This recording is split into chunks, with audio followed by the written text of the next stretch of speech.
নবী মুহাম্মদ রাসূলুল্লাহ সাল্লাল্লাহু আলাইহি ওয়াসাল্লাম বলেন, তিরমিজি শরীফের 48 নম্বর হাদিস, মান সালাকা তারিকান ইয়ালতামিসু ফিহি ইলমান, কেউ যদি ইলম অর্জন করার জন্য একটা পাকে আল্লাহর রাস্তায় বাড়িয়ে দেয়, আল্লাহ রাব্বুল আলামিন তার জন্য জান্নাতের রাস্তাকে সহজ করে দেন।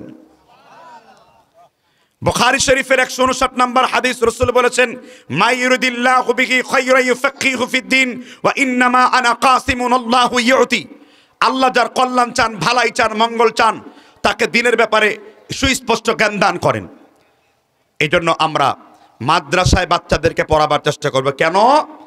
মাদ্রাসা না থাকলে, ইসলামী শিক্ষা না থাকলে জাহালাত শিক্ষা দিয়ে এই জমিনটা পরিপূর্ণ হয়ে যেত। ইংরেজরা যখন 3 লক্ষ কোরআনের কপি পুড়িয়েছিল, 1 লক্ষ আলেমদেরকে হত্যা করেছিল, কিন্তু আল্লাহ রাব্বুল আলামিন তার কোরআনকে জমিনে তারপরে হেফাজত করেছেন কিসের মাধ্যমে? কোরআনের হাফেজদের মাধ্যমে।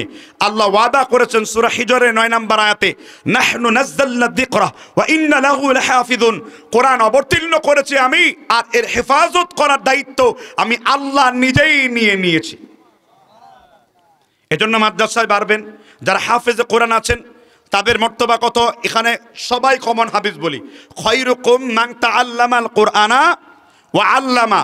এই হাদিসটা শুধু পড়ি, কিন্তু এই হাদিস লেখার পরে তারিখুল কাবীরে ইমাম বুখারী ব্যাখ্যা করেছেন, পৃথিবীতে যত রিজিক আপনি অনুসন্ধান করেন, পৃথিবীতে যত রিজিক আপনি পান, পৃথিবীতে যত ধরনের পেশা আপনি নিয়োজিত আছেন, সব থেকে উত্তম পেশা ইমাম বুখারী বলেন কোরআন শিখিয়ে কারো কাছ থেকে পারিশ্রমিক গ্রহণ করা।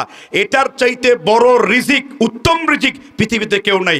আর আমার সমাজে এক শ্রেণীর লোকরা উল্টা ফতোয়া দেয় যে মাদ্রাসায় পড়া আমাদের জন্য হারাম, মাদ্রাসায় পড়া যাবে না, মাদ্রাসায় পড়লে হারাম হবে। এইরকম উল্টা ফতোয়া দেওয়ার লোক আমাদের দেশে বহুত আছে।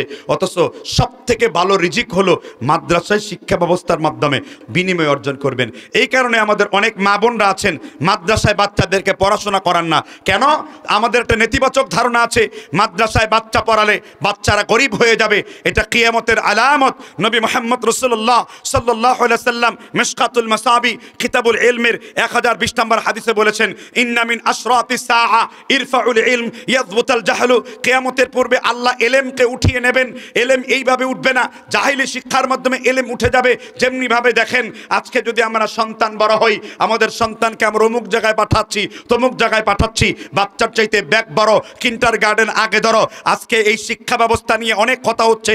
আজকে আসার আগেও অনেকগুলো পত্রিকা নিউজ দেখলাম, অনেকগুলো গার্জেনের আত্মনাদ দেখলাম। ছোট ছোট বাচ্চাদেরকে বর্তমান শিক্ষা ব্যবস্থা অন্ধকারের দিকে ঠেলে দেওয়া হচ্ছে।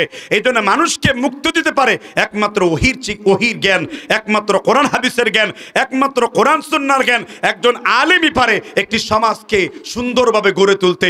যেমন আল্লাহ কোরআনে বলেছেন, ইন্নামা ইয়াখশাল্লাহা মিন ইবাদিহিল উলামা। আল্লাহকে সবথেকে বেশি যারা ভয় করে তারা